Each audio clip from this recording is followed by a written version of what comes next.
Olá, no vídeo de hoje daremos continuidade à cinemática bidimensional que tínhamos analisado na nossa aula anterior e mediante essa imagem introdutória de uma roda gigante onde as pessoas giram em torno desse eixo que está aqui justamente onde tem a iluminação mais intensa, a pergunta desse movimento giratório, esse movimento circular, é como caracterizar a posição, a velocidade e a aceleração, as três grandezas físicas da cinemática que descrevem o movimento, para esse movimento particular, o movimento circular, o movimento onde as pessoas sempre estão à mesma distância do eixo do giro.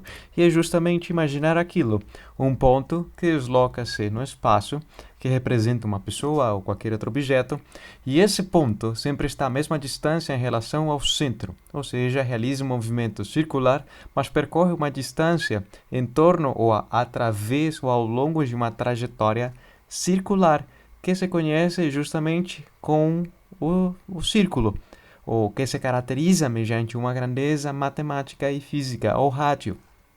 Quanto maior seja o rádio, maior será o círculo. Como poder expressar a posição, a velocidade e a aceleração desse ponto que simplesmente varia em orientação, mas que sempre está à mesma distância do centro dessas linhas tracejadas? Se varia em posição, como poder caracterizá-la? Comecemos com a posição. Então, se no instante inicial esse ponto está na posição ao longo do eixo X à direita, realizando um ângulo, ou esse ponto em si, realiza uma diferença de orientação igual a zero, portanto, não há diferença, é equivalente à mesma orientação do eixo X. Se diz que o vetor em azul representa a posição do vetor. E se o ponto percorre uma distância ao longo dessa trajetória circular, poderíamos dizer que nesse momento específico haverá de percorrer essa distância que se conhece como o arco da circunferência. Ainda não é a circunferência completa, mas esse arco tem uma abertura angular de 30 graus. Ou seja, sua posição está variada em 30 graus, mas ainda assim mantém a mesma distância até a origem do sistema cartesiano. Lembrando-lhes que faz uma trajetória circular, cujo raio é r e, portanto, a máxima distância no eixo x atingida será r, a mínima o r negativo, e positivo e negativo, respectivamente, para o eixo vertical ou para o eixo y. Se aumenta a sua direção, ainda assim, continua com a mesma distância de afastamento em relação à origem, mas o seu ângulo que realiza, o ângulo da posição em relação ao eixo x positivo, 60 graus, poderia aumentar até 225 e fazer o percurso completo.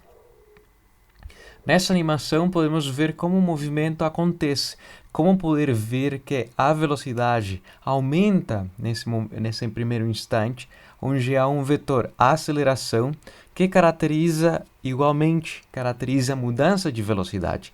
Mas nesse caso, a velocidade ainda mudando em módulo e em direção, a aceleração carrega essa informação. Qual será a mudança? Como poder caracterizar e quantificar a mudança do módulo do vetor velocidade aqui em vermelho e da mudança de direção, pois agora está apontando quase para cima, e a aceleração nesse instante específico está no sentido contrário para fazer o objeto parar. Isso que significa a aceleração, caracteriza a mudança do vetor velocidade representado em vermelho, mas ainda assim o vetor velocidade muda em módulo e em direção. E se fosse um movimento mais simples, sem abranger uma física mais complicada, um movimento tal que seja ao longo de um percurso circular a uma razão constante, como se fosse um atleta numa pista atlética circular, percorrendo essa distância completa com uma velocidade constante, constante ao longo da periferia, constante fazendo esse percurso circular. Ou seja, o módulo do vetor velocidade sempre possuindo o mesmo valor, e a sua direção mudando de direção, e a sua orientação mudando de direção, peço desculpas. Nessa situação, a aceleração tem uma componente e uma única contribuição particular e primordial.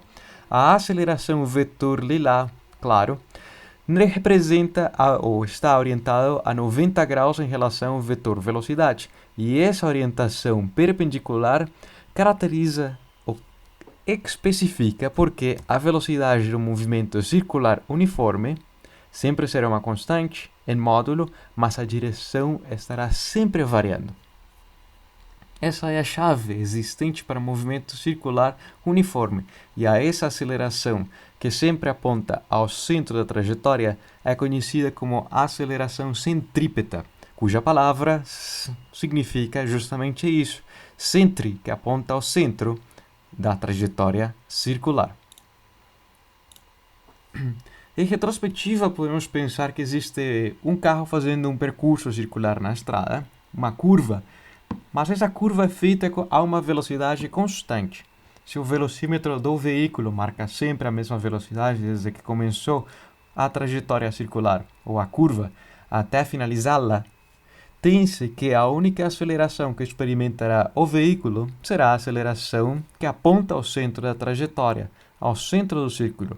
Essa é a aceleração centrípeta, responsável fisicamente por caracterizar a mudança da direção do vetor velocidade. E justamente, pois a fronteira ou a parte frontal do carro sempre muda de direção ao longo dessa trajetória circular. Entra num sentido, que é por aqui, e sai apontando em outra orientação, em outro ponto cardinal, por exemplo. Mas se chegasse o caso é que o veículo inicia a curva e ao mesmo tempo muda de velocidade, aumenta o seu valor, a sua rapidez, está se deslocando cada vez a uma maior velocidade, implica que a pessoa, o motorista, o condutor, está com o pé no acelerador e, portanto, está mudando a sua velocidade a um valor maior cada vez. Ou seja, que existirá uma aceleração a favor dessa velocidade e uma aceleração perpendicular à velocidade, que é responsável por caracterizar a mudança de orientação do vetor velocidade. Essa daqui, a aceleração perpendicular, conhecida como aceleração centrípeta, e essa daqui conhece-se no jargão formal como aceleração tangencial, ou seja, que tem a mesma direção da velocidade ao longo da trajetória circular. E se, por exemplo, o veículo motorista repara que tem que reduzir de velocidade, diminuir sua velocidade, pôr o pé no pedal do freio, implica que há uma diminuição, um decréscimo da medida do velocímetro. Cada vez irá menos rápido, ou seja, experimentará uma aceleração no sentido contrário da velocidade, menos rápido, ou, em outras palavras cotidianas, uma desaceleração. Mas ainda assim, fazendo o percurso circular, experimentará uma aceleração que aponta ao centro da trajetória. E nesses dois casos, vemos que não necessariamente a aceleração de forma geral tem uma orientação de 90 graus em relação ao vetor velocidade. Mas por simplicidade analisaremos esse fenômeno aqui, um movimento circular uniforme, implicando que o módulo da velocidade, o comprimento desse vetor, que representa quão rápido se desloca a partícula ou esse ponto em torno dessa trajetória circular, sempre será a mesma, mas sua direção varia. E essa variação de orientação do vetor velocidade é justamente caracterizada pela aceleração centrípeta, essa aceleração que aponta ao centro da trajetória. Também no movimento dos projéteis, tentando trazer uma retrospectiva na aceleração, ou a única aceleração que experimenta os projéteis ou os objetos lançados para o ar é a aceleração gravitacional, de cima para baixo. Essa aceleração é responsável por fazer a diminuição do vetor velocidade no seu módulo, no estágio inicial, fazer a mudança de direção quando chega até o topo da trajetória, até o seu máximo, e posteriormente diminuir até se enfiar ou mudar a velocidade para baixo, cada vez indo mais rápido até cair e colidir com a superfície. No exercício 3, nós aplicamos o conceito da aceleração centrípeta com um exemplo de um laboratório. O sangue humano contém plasma, plaquetas e glóbulos vermelhos.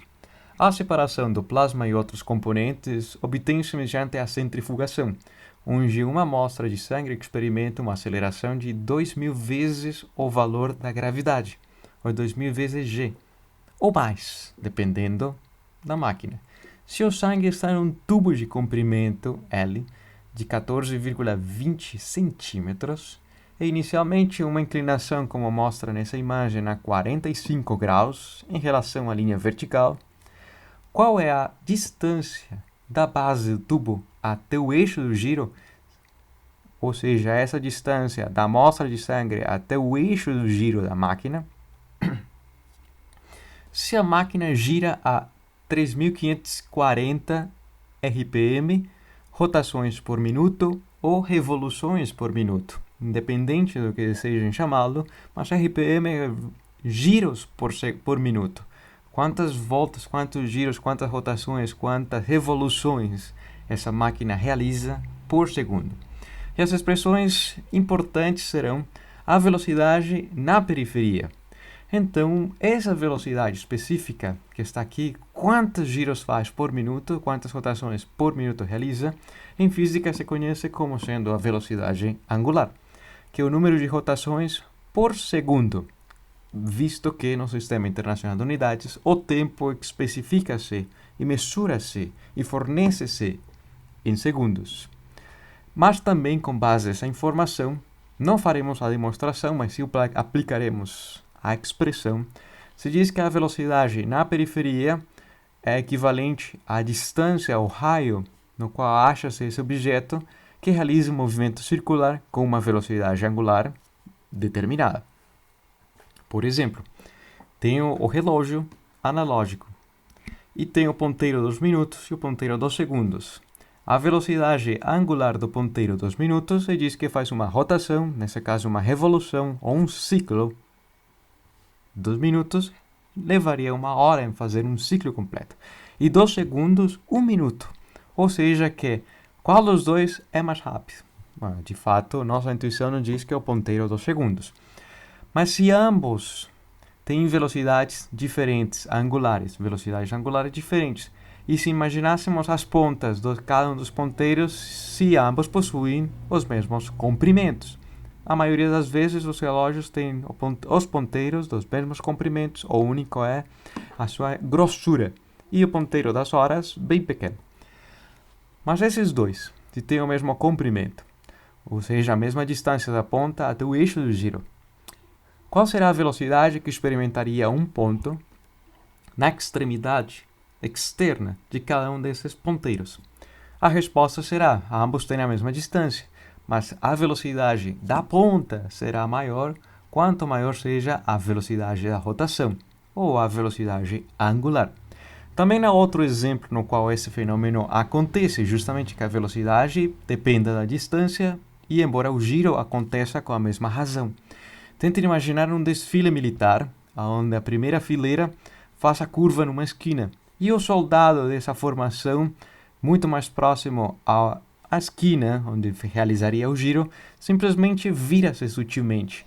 Mas o outro soldado, no extremo contrário da formação, terá que dar passos gigantes para acompanhar o giro, pois o giro deverá acontecer à mesma taxa, tantos graus por segundo, ou demorarão 20 segundos em girar 90 graus de orientação, mas aquele soldado que esteja mais distante percorrerá uma maior distância e, portanto, uma maior velocidade.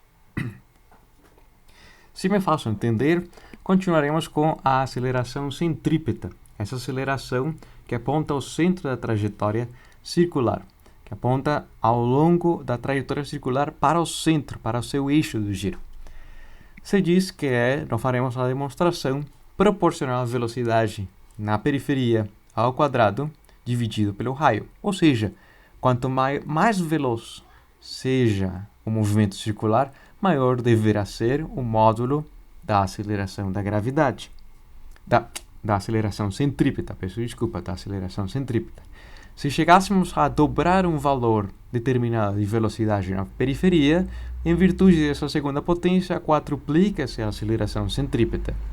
E se analisássemos em relação ao raio do giro, Quanto menor seja o giro, maior será a aceleração centrípeta.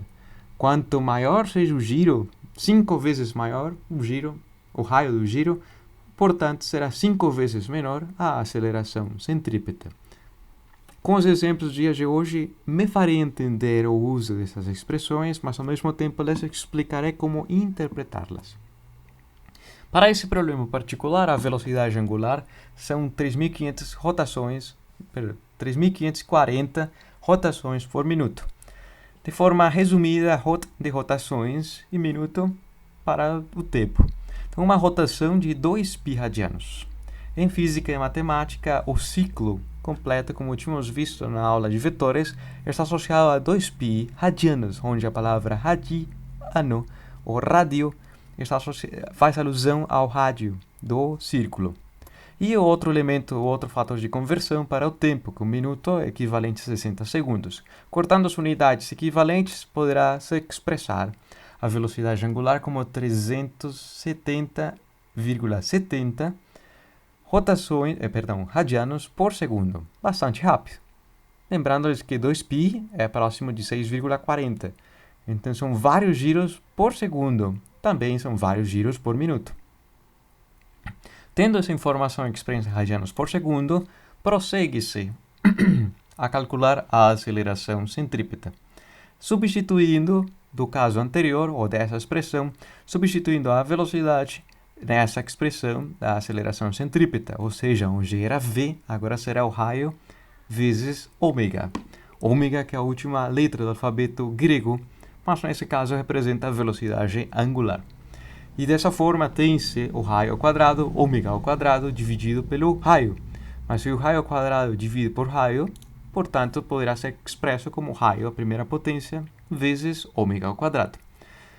E o raio, qual deveria ser o meu? Nesse caso, o raio, com base na aceleração centrípeta e a velocidade angular que tem-se, seria substituindo os valores. Se diz que o problema, a amostra de sangue que experimentará uma aceleração centrípeta, cujo módulo é 2.000 vezes o valor da gravidade, de 9,80 metros por segundo ao quadrado. E conhecendo, e já tendo transformado a velocidade angular, a velocidade do giro, de 370,70 radianos por segundo, na hora de levar a segunda potência, segundos com segundos, simplificam-se. Radianos não são unidades físicas.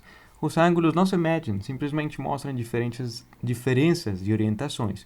Mas os metros fornecerá unidades de comprimento associado ao rádio.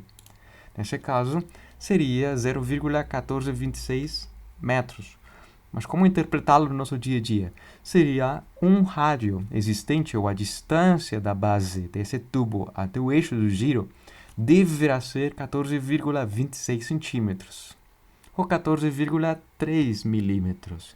Bastante evidente em virtude que o tamanho dessa máquina não é muito grande, mas que facilita o processo de decantação, fazendo o que experimente a amostra uma aceleração bem maior, 2.000 vezes maior, o valor da gravidade, acelerando a decantação antes que o sangue coagule. Nesse exercício número 4, se diz que um carro esportivo Aston Martin V8 Vintage, como esse daqui, possui aceleração lateral de 0,96 vezes a gravidade, ou 96% o valor da gravidade, equivalente a 9,40 metros por segundo ao quadrado. Isso representa a aceleração centrípeta máxima sem que o carro deslize para fora de uma trajetória. Se o carro se desloca a uma velocidade constante de 144 km por hora, qual é o raio mínimo da curva que poderá aceitar para que o carro não derrape, para que faça esse percurso circular sem invadir a pista dos veículos que aproximam-se no sentido contrário, sem haver uma colisão? Qual será esse raio mínimo? Pois determinando-se o mínimo, aumentando, não tem problemas, pois o mínimo é o valor com segurança que poderia fazer sem derrapar com essa aceleração lateral, essa aceleração centrípeta máxima de 9,40 metros por segundo ao quadrado. Comecemos transformando a velocidade. 144 km por hora é bastante rápido, mas há que transformar quilômetros para metros e horas para segundos. Lembrando-lhes, os fatores de conversão têm uma velocidade de 40 metros por segundo. Bastante rápido, bastante rápido. E a aceleração centrípeta nessa situação, sabe-se o valor da aceleração, o seu módulo 9,40, segundo o problema, fornece que o veículo, a máxima aceleração sem derrapar será essa. Conhece-se a velocidade na trajetória circular, mas bastaria determinar mediante essa equivalência o raio. Ou seja, que o raio resultará sendo a troca entre a aceleração e a aceleração verá dividindo. Obtendo essa razão, o raio aumentará à medida que a velocidade aumente, para manter com segurança essa aceleração. Se dobrasse a velocidade, quadruplicasse o raio. Substituindo os valores, teria-se que as unidades, ou a segunda potência, age no número, mas também age nas unidades. E segundos com segundos ao quadrado, simplificam-se, esse é o valor da aceleração lateral máxima, e obtém-se que o raio deverá ser de 170,21 metros, ou 170,21 centímetros. Parece bastante grande, bem maior que um quarteirão, mas a uma velocidade de 144 km por hora e experimentando lateralmente uma aceleração muito próxima à aceleração da gravidade, tem que ser um veículo que consiga suportar e se aderir ao pavimento sem derrapar. Bastante elevada. É por isso que no Brasil, e essa imagem espero que a grande maioria conheça, eu ainda não tive a oportunidade de ir e conhecer, é a estrada entre Santos para São Paulo, capital, onde em comparativa está a estrada antiga e a estrada nova. E a nova tem curvas muito mais amplas, ou com um raio de curvatura maior.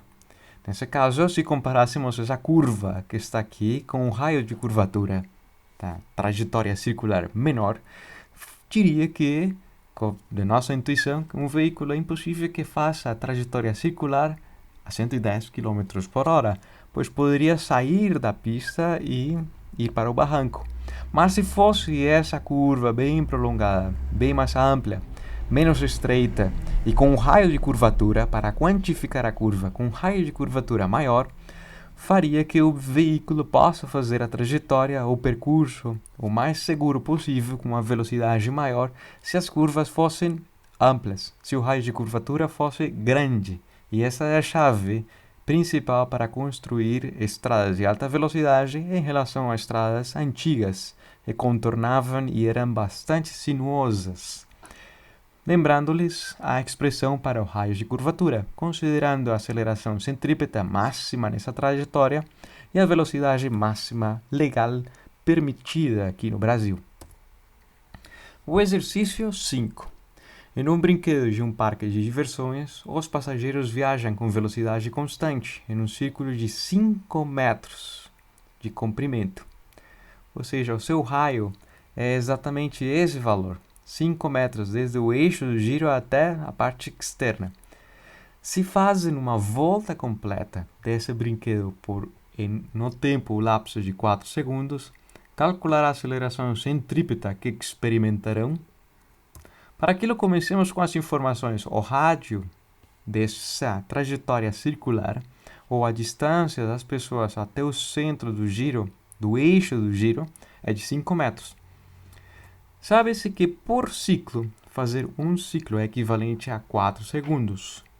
E a grande pergunta, qual deverá ser a aceleração centrípeta nessa que experimentarão essas pessoas a subir a esse brinquedo de diversão, que nos traz bastante emoção?